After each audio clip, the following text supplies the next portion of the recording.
আজকে আপনি জানেন দ্বিতীয় দিনের মতো পলিটিক্যাল পার্টি লিডারদের সাথে আমাদের চিফ অ্যাডভাইজার প্রফেসর মোহাম্মদ ইউনুসের মিটিং হয়। আজকের মিটিংয়ে ওনার সাথে তিনজন উপদেষ্টা ছিলেন। ফারুকে আজম সাহেব ছিলেন উপদেষ্টা liberation war affairs. AFM Khalid Hossain ছিলেন, উনি রিলিজিয়াস অ্যাফেয়ার্স উপদেষ্টা, এবং ইন্ডাস্ট্রিজ উপদেষ্টা আদিলুর রহমান খান ছিলেন। তো আজকে আপনি জানেন যে আজকের মিটিং কালকেরই মিটিংয়ের একটা কন্টিনিউশন, এবং এই মিটিংয়ের মূল যে থিমটা ছিল যে এই পার্টিগুলো আসলেন, পার্টির যে লিডাররা তারা স্যারকে, প্রফেসর ইউনুসকে সমর্থন জানিয়েছেন, তার রিফর্ম, তার বিচার, এবং আমরা যে রিফর্ম করছি, আমরা যে বিচারের কার্যক্রম শুরু করেছি, এবং আমরা যে নির্বাচনের জন্য যে কাজ করছি সেইটার জন্য তারা তাদের সম্পূর্ণ সমর্থন জানিয়েছেন। আর অ্যাট দ্য সেম টাইম তারা বলেছেন যে তারা আমাদের চিফ অ্যাডভাইজার এবং আমাদের যে ইন্টারিম গভর্নমেন্টের পাশে থাকবেন। এটা ছিল মূল মেসেজ। আর অনেকগুলো বিষয় নিয়ে কথা হয়েছে, ইলেকশন নিয়ে কথা হয়েছে, রিফর্মের প্রোগ্রেস নিয়ে কথা হয়েছে। ইলেকশন নিয়ে কেউ স্যার আবারও জানিয়েছেন যে তিনি ইলেকশন ডিসেম্বর থেকে জুনের মধ্যে করবেন, এবং 30শে জুনের ওই পারে যাবে না, ইলেকশনটা 30শে জুনের মধ্যে হবে, উনি আবারও জানিয়েছেন, এবং এতে সবাই সন্তোষ প্রকাশ করেছেন। এই ছিল আজকের মূল মিটিংয়ের খুবই আমি সংক্ষিপ্ত সার যদি বলি, এইটাই ছিল মেন। আর স্যার তার ভাষণে দুইটা গ্রুপের সাথে ইন্টারাকশনের সময় কিছু কথা বলেছেন। তার মধ্যে আমি প্রফেসর ইউনুসকে কোট করছি, উনি যেটা বলেছেন, আমরা বড় যুদ্ধাবস্থার ভিতরে আছি। আওয়ামী লীগের কার্যক্রম নিষিদ্ধ হওয়ার পরে ডিস্টাবিলাইজ করার জন্য যত রকমভাবে পারে চেষ্টা করছে। এটা থেকে আমাদের রক্ষা করতে হবে। তারা কিছুতেই মেনে নিতে পারছে না।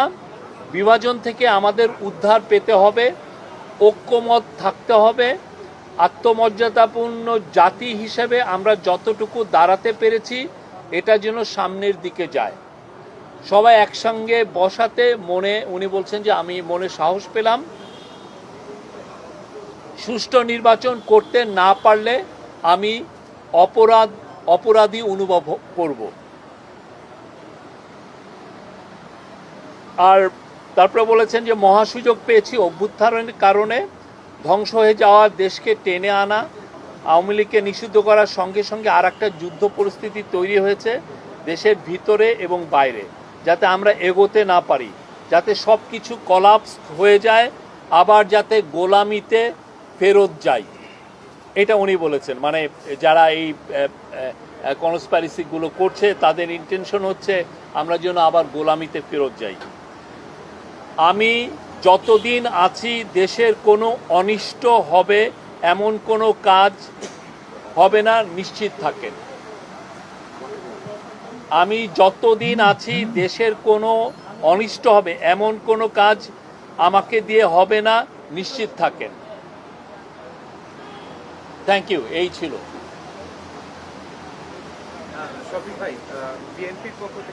আপনি কোন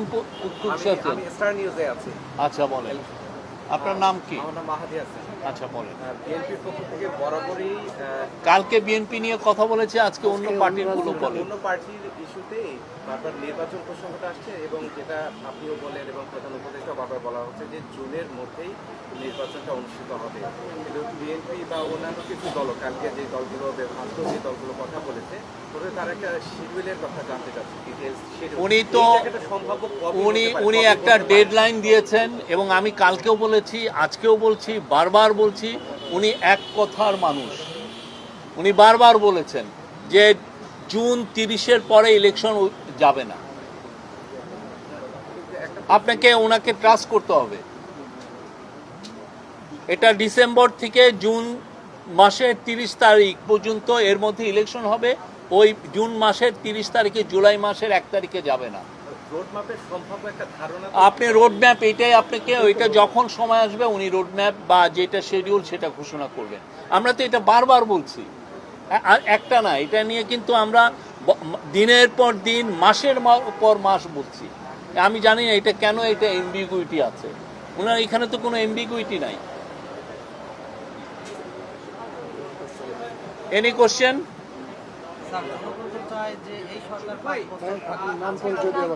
আবার না, আমার নাম মামুন, জেটিভিতে। হ্যাঁ সাধারণ জনগণ তো চায় যে ডক্টর সাহেব আরো 5 বছর থাক, মানে দেশের উন্নয়নের জন্য। ইউনূস সাহেব, প্রফেসর ইউনূস জানিয়েছেন উনি জুন মাসের 30 তারিখের পরে থাকবেন না, একদিনও থাকবেন না। স্যার সেক্ষেত্রে যদি জনগণ চায়, আমি বললাম তো যে উনি বলেছেন জুন মাসের 30 তারিখের পরে একদিনও থাকবেন না। Any other question?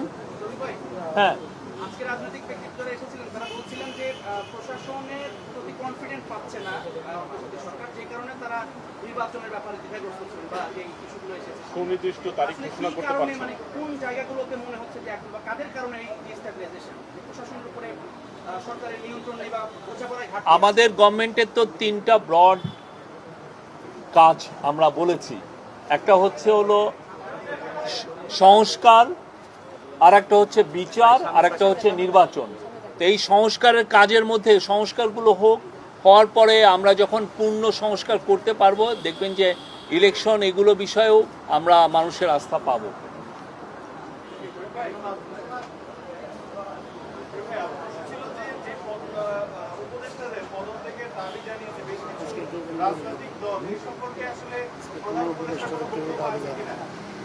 আজকে আমি আমার জানা মতে কেউ যে কোনো উপদেষ্টার পদত্যাগ চেয়েছেন আমরা এটা শুনি নাই।